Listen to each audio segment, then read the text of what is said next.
जी के हृदय में भगवान के वासुदेव व्यूह का प्रादुर्भाव हुआ।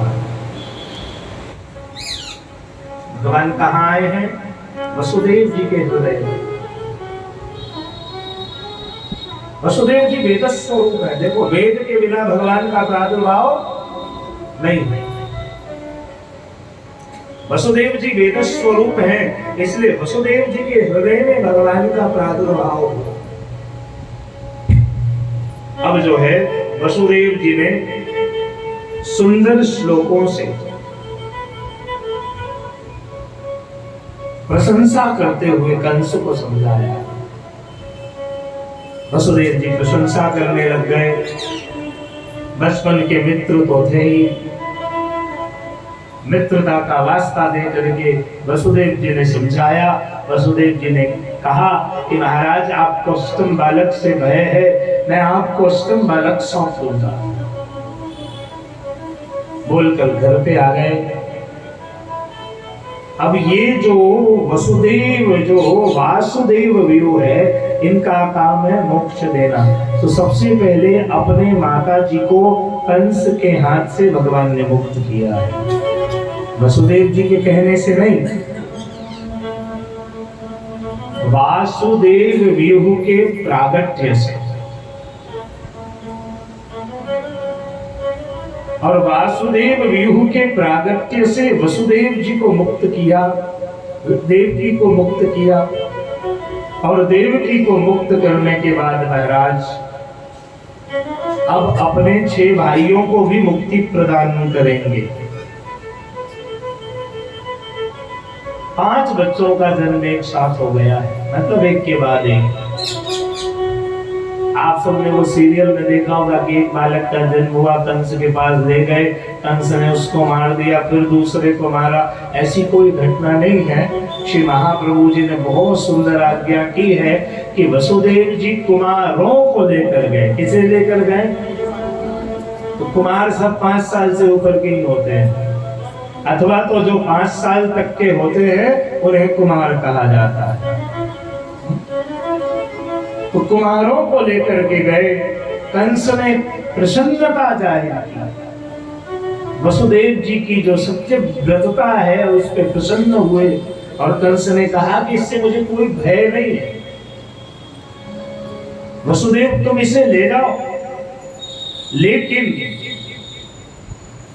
पुत्र के जीवित रहने के बाद भी शास्त्र कहता है कि वसुदेव जी को प्रसन्नता नहीं हुई, क्योंकि कंस मूढ़ है, जड़ है और दुष्ट। कई बार आप पे खुश भी हो जाए तो भरोसा मत करो, क्योंकि दुष्ट का स्वभाव जो है वो अपने स्वभाव को छोड़ नहीं सकता है। तो आप भी दुष्ट हो जाओ ऐसा नहीं। देखो, अगर वो अपनी दुष्टता नहीं छोड़ता तो आप भी कभी अपनी अच्छाई को मत छोड़ना।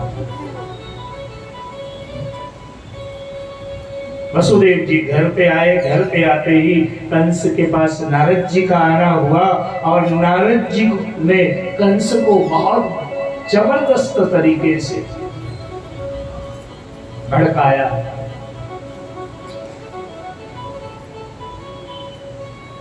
थोड़ा सा भड़काया है, जबरदस्त तरीके से। और जबरदस्त तरीके से भड़का करके कंस को उसकेल करके, जोशीला बना करके, और वहां से नारद जी चले गए। और एकदम से वसुदेव जी के घर पे सेना के द्वारा हमला हुआ। वसुदेव जी की बाकी की जो 6 पत्नियां हैं वो इधर उधर भागने लग गई। उसमें रोहिणी जी भागती भागती नंद बाबा के घर पहुंची है। कोई भगवान जी के यहाँ गई, कोई कहीं गई, कोई कहीं गई। अब वसुदेव जी की बहन का नाम कुंती है। कुंती महाराज पांडु की पत्नी है। महाराज पांडु के बड़े भाई का नाम धृतराष्ट्र है।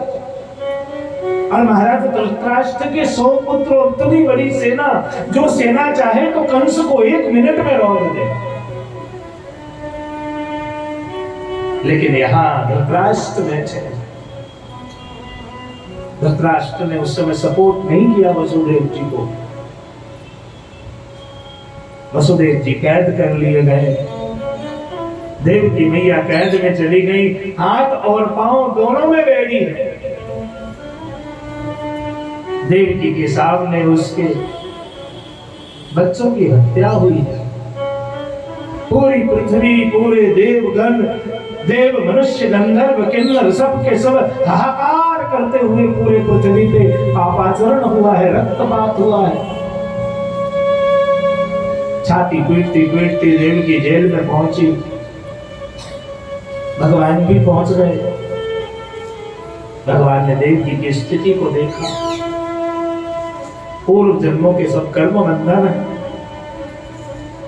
कश्यप और अदिति के रूप में जन्म धारण करने वाली मां देवकी और श्रीमान वसुदेव बड़े प्रसन्न हुए। श्रीमान वसुदेव और मैया देवकी दोनों बड़े प्रसन्न हुए। भगवान ने देवी को बुलाया। अच्छा देवी व्रतम भद्रे, यहाँ भी सुबोधनी जी है कि मथुरा नहीं भेजा है, ब्रज में भेजा है माया को। गच्छा देवी व्रजम भद्रे, देवी ब्रज में गई, बोली भगवान मेरे इस कार्य को सिद्ध करना है। देवी को वरदान दिया भगवान ने,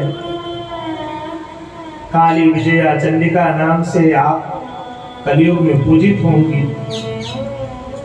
ऐश्वर्य और भोग देने का सामर्थ्य मैं आपको प्रदान करता हूँ। मोक्ष और भक्ति देने का अधिकार आपको नहीं है।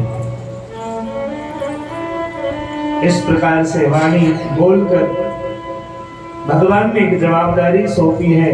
देवकी जब जेल में बंद हुई तब गर्भवती थी, इसलिए कहा कि एक बात ध्यान में रखो,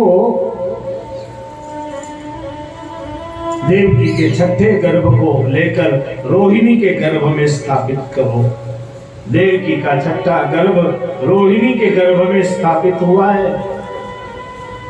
यहाँ भी कई प्रश्न हैं। भगवान का जन्म 12 बजे हुआ तो सुबह 4 बजे यशोदा जी को कैसे जानकारी हुई? इतने समय तक भगवान कहाँ थे, क्या कर रहे थे? इन विषयों पे हम कल विचार करेंगे।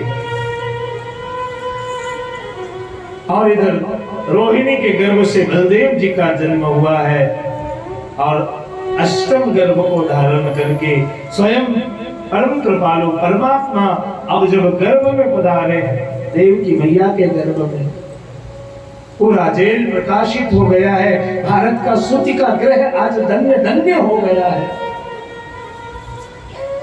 जिस गर्भ में न आना पड़े इसके लिए योगी जन मुनि जन तप करते हैं। आज उसी गर्भ में स्वयं श्रीमंत नारायण पहुंचे हैं। स्वयं अजन्म अविनाशी जिनका जन्म हो ही नहीं सकता है, वो आज जन्म लेने के लिए आतुर व्यातुर है। इस भारत भूमि में पूरा जल प्रकाशित हो गया है। देवताओं ने स्तुति की है। सत्य व्रतम सत्य परम प्रसत्यम सत्यस्य योनिं निहितं च सत्ये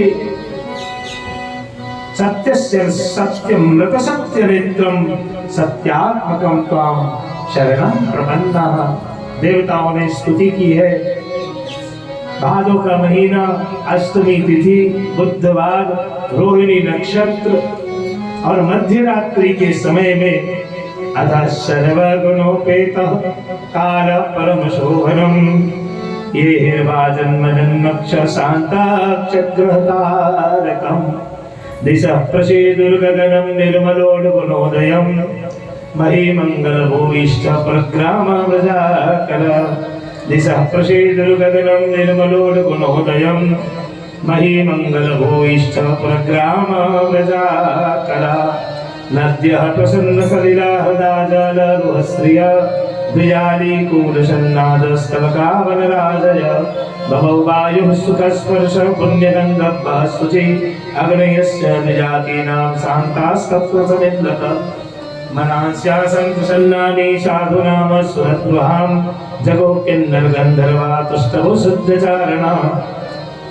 विद्याधर्यश्च नन्दतुस्रोऽपि शमं ददामोचो मनयो देवा समनासि मदान्विता मन्दं मन्दं जलधरा जगदननुसागरं निशीथेतमोधूते जायमाने जनार्दने देवक्यां देवरूपिण्यां विष्णुः सर्वभाषय आविरासीत्यथा प्राच्यां सिन्धीरेव पुष्कला तमद्भुतं बालकं भुजेक्षणं चतुर्भुजं शङ्खगदायुधायुधं श्रीवत्सलक्ष्ममङ्गलशोभिकौस्तुभं पीताम्बरं शान्द्रपयोधसौभगं बोलिए श्री कृष्ण कन्हैया की कृष्ण कन्हैया लाल की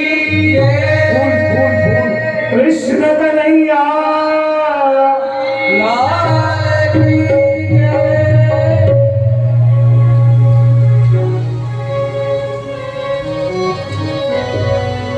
और इधर भगवान का जन्म हुआ है। अब जन्म के समय भी सुखदेव जी महाराज वर्णन करते हैं कि राजन आकाश में बादल नहीं थे लेकिन बारिश होने लग गई। आकाश में बादल नहीं है लेकिन बारिश होने लगी, ये कैसे हुआ? तो किसी ने कहा कि बादल ने सागर का अनुसरण किया है। अब बात यह है कि यूपी के आसपास में तो कहीं समुद्र है ही नहीं, तो बादल जल लेने के लिए सागर के पास कैसे गए? तो सुबोधनी जी में समाधान आया कि आज बादलों ने सोचा कि आज मैं सागर के पास जल लेने के लिए कहां जाऊं, आज तो मेरे कृपा सागर का जन्म हुआ है। और ये सोच करके बादल बरसने लग गए और बारिश होने भी लग गई। कृपा सागर को रस की प्राप्ति हुई। आज बारिश नहीं, आज रस की वृष्टि है। यज्ञ में अपने आप अग्नि प्रज्वलित हुई, शंख बजने लग गए, मृदंग बजने लग गया, अप्सराएं नृत्य करने लग गई, देव गंधर्व मुनि मंत्रोच्चारण करने लग गए, चारों वेद का गान हुआ, जेल के दरवाजे अपने आप खुल गए, सारे पहरेदार सैनिक सो गए, फूल सब पैरों से खील खील कर उड़ने लग गए, ठंडी ठंडी हवा चलने लग गई और चारों तरफ वातावरण में सुगंध ही सुगंध है। महाराज ऐसा लगा कि सूर्योदय हो गया है, पूरा ब्रह्मांड आज प्रकाशित हो गया है। ऋषि मुनियों के कुंड में अपने आप अग्नि प्रज्वलित हुई, हवन होने लग गए। उर्वशी, रंभा, मेनका सब के सब उसी जेल के बाहर नृत्य कर रही है। इंद्रदेव नृत्य कर रहे हैं, विश्वकर्मा जी नृत्य कर रहे हैं, देव गंधर्व मुनि किन्नर गंध चारु सब के सब महाराज नृत्य। ऐसा अद्भुत वातावरण और वो नृत्य का जो आनंद है, बोलिए कृष्ण कन्हैया। महेश सब यशोगान कर रहे हैं। भक्तों की पुकार को सुन करके आज स्वयं चतुर्भुजधारी पर ब्रह्म परमात्मा बालक के रूप में जेल में अवतरित हुआ है। देवकी और वसुदेव ने स्तुति की और वसुदेव जी एक टोकरी में लेकर के भगवान को नंद भवन में यशोदा जी के पास सुला देते हैं। अब यहाँ भी एक कथा आती है, जब जमुना पार कर रहे थे, जब जमुना जी को चरण स्पर्श करने की लगी लग गई। अब जमुना जी तो चरण स्पर्श करने नहीं आई है, क्यों आई है वो अपन कल जानेंगे। क्यों आई है वो कल जानेंगे। अभी अपन चले नंदालय में, कितना सुंदर स्वरूप है नंदालय को। 90 साल की जसोदा मैया और 110 साल के नंद बाबा। आप सोचिए, इतनी बड़ी बधाई इतनी उम्र में। 120 साल के नंद बाबा और 90 साल की जसोदा मैया, और अभी तक किसी संतान का जन्म नहीं हुआ। और जिस दिन से यशोदा मैया गर्भवती हुई, नंद बाबा महाराज रोज जमुना जी के तट पे 3 बजे जाए के जमुना जी में डुबकी लगाए के धोती बिंडी पहरी के और जप करवे लग जाए। ऐसा मंत्र मैं बोल रहा हूं जिस मंत्र के जाप करने से घर में सिर्फ बेटे का ही जन्म होता है। अरे केवल बेटा, जितना चाहिए उतना, केवल बेटे का जन्म होता है। आप सब खाली मंत्र लिख लो, आप मंत्र लिख लो। 3 बजे नंदी बाबा जमुना जी के तट पे बैठ जाए और बैठ करके कौन से मंत्र का जप करते हैं? अभी तक तो भयो नहीं जाने कब होएगो, अभी तक तो भयो नहीं जाने कब होएगो, यही मंत्र है। हमारी बहुत सी माताएं लिख रही थी, भैया तुम्हारी उम्र में क्या काम है, बहू को दियो, अभी तक तो भयो नहीं जाने कब हो। अब हो गयो। अब जसोदा मैया की 2 नंदे हैं, एक का नाम नंदा है, दूसरे का नाम सुनंदा है। वो नेक लेने पहले ही आ गई थी। अब जैसे ही बालक रोने की आवाज आई, नंदा और सुनंदा दोनों दौड़ती दौड़ती गई जसोदा मैया के पास। तो जसोदा मैया तो भैया नींद में थी। यशोदा मैया को जगाया और जगा करके अब सोचे कि लाला है कि लाली है। ये भी बड़ी समस्या होती है जन्म के बाद। लाला है कि लाली है, तो वस्त्र जैसे ही उठायो तो देखो अरे ये तो छोरा को जन्म भयो है। और वो नाचते नाचते कूदते कूदते नंद बाबा के पास गई और बोली, बाबा बधाई हो। तो नंद बाबा तो पहले बेरे है गए थे, सुने ही ना, और सुनियो सही तो समझो ना है कि भाई कोई शुभ समाचार कहीं गलत न्यूज ना हो। तो नंद बाबा ने कही कहा बोली बहना, तो बाबा बधाई हो। बोली बहना काहे की बधाई है? तो बोले बाबा लाला भयो है। और जैसे ही नंद बाबा ने सुना है, सुखदेव जी कहते हैं, नंदस आत्मा जगोत्पन्ने जाता लादो महामना, महामन वाले हो गए हैं नंदराय जी। और वहीं पे जमुना जी में ठेकरा मार के स्नान किए और स्नान करके और पगड़ी वगड़ी लगाए के, नैना में कजरा लगाए के और कान में कुंडल धारण करके, गले में दुलड़ी तिलड़ी धारण करके, ऊपर ना पीतांबर धारण करके एक मनचला ब्रजवासी था। कोई मनचला छोरा था। छोरा को पूछा नंद बाबा ने, क्यों रे छोरा कैसो लग रहा हूँ? वहां ने कही कि बाबा आज तो चकाचक जवान छोरा दिख रहे हो, बाबा मूड में आए गए हैं। और इधर जसोदा मैया भी आखला ओखला साखला हैं, इतने श्रृंगार नैनन के बोरिया बोरिया लगाए के, कमल पत्र मांड के और सुंदर चुनरिया ओढ़ के। और कहाँ गई? सारे ब्रज की विजांगनाएं आने लग गई। कन्हैया को तिलक करके केसर स्नान करा के पलना में पधराया है। यशोदा मैया गोद में लेकर के स्वर्ण के पालने में ठाकुर जी को पधराई हैं और सारे ब्रजवासी आज बधाई दे रहे हैं। तो सुनो, बोलो बाबा बधाई हो, बधाई हो, बधाई हो। जो जोर से बधाई न बोले उसको उसके पास वाले की कसम। बाबा बधाई हो, बधाई हो। तो चलो आइए भैया, अब नंद महोत्सव में प्रवेश करें और नंद महोत्सव में नाचे कूदे तोड़े तान।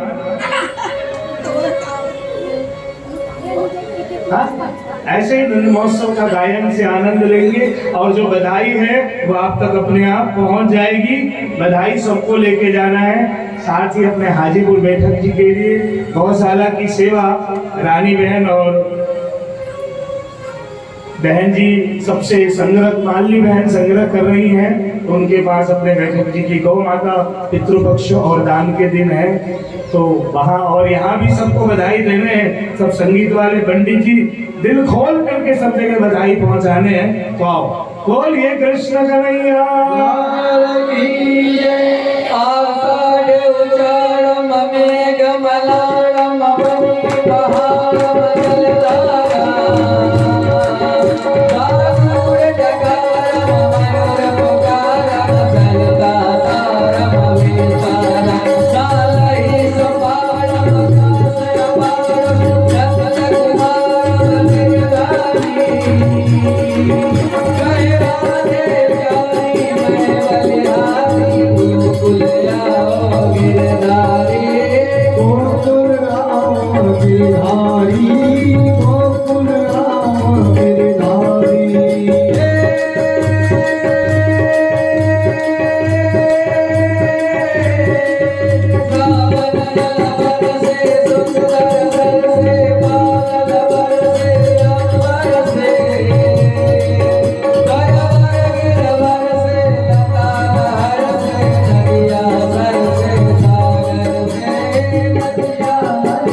गोकुल बुलाए तुझे आना पड़ेगा, गोकुल बुलाए तुझे आना पड़ेगा, गैया बुलाए तुझे आना पड़ेगा, गैया बुलाए तुझे आना पड़ेगा। तू दर्श दिखा जा रे, कन्हैया प्यारे आ जा रे, कन्हैया प्यारे आ जा रे, कन्हैया प्यारे आ जा रे, कन्हैया प्यारे आ जा रे, कन्हैया प्यारे आ जा रे, कन्हैया प्यारे आ जा रे, कन्हैया प्यारे आ जा रे। आंगनो मंग भयो जय कन्हैया लाल की, आंगनो मंग भयो जय कन्हैया लाल की, आंगनो मंग भयो जय कन्हैया लाल की, आंगनो मंग भयो जय कन्हैया लाल की, रंग के आनंद भयो जय कन्हैया लाल की, रंग के आनंद भयो जय कन्हैया लाल की, रच में आनंद भयो जय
तो नृत्य करना